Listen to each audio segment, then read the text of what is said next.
Hydrogen કરતા ફ્લોરિનની વિદ્યુત ઋણતા વધુ હોય. વિદ્યુત ઋણતામાં ખબર પડે છે એની બંધનને જોડકે ખેંચવાની ક્ષમતા. રેડી? કયા બંધને જોડકે ખેંચી શકે ફ્લોરિન? તો આ રહ્યા. એટલે આ જે પેર છે ને એને પોતાની તરફ ખેંચી શકે. કોણ ખેંચી શકે? ફ્લોરિન ખેંચી શકે. અને જેવો ફ્લોરિન પોતાની તરફ એ જોડકીને ખેંચે કયા બંધની? સહસંયોજક બંધની. રેડી? આ જોડકી પણ કોણ ખેંચશે? તો ફ્લોરિન ખેંચશે. ફ્લોરિન જેવી ખેંચશે એટલે આ હાઇડ્રોજન આ ફ્લોરિન ઉપર ભરોસો રહે ના રે. એટલે ગીત ગાય ખબર છે ને કયું? મને તારા ઉપર ભરોસો નહીં ગઈ. રેડી? હવે હાઇડ્રોજન અને ફ્લોરિન વચ્ચે જે બંધ છે એને જોડકી કઈ બાજુ ખેંચાશે? ફ્લોરિન તરફ ખેંચાશે.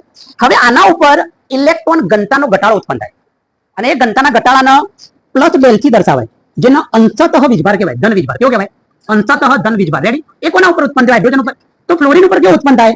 અંશતઃ ઋણ વીજભાર ઉત્પન્ન થાય. એટલે હાઇડ્રોજન નજીકના બીજા ફ્લોરિન સાથે નવો બંધ બનાવવા જાય. કેમ બનાવે એને?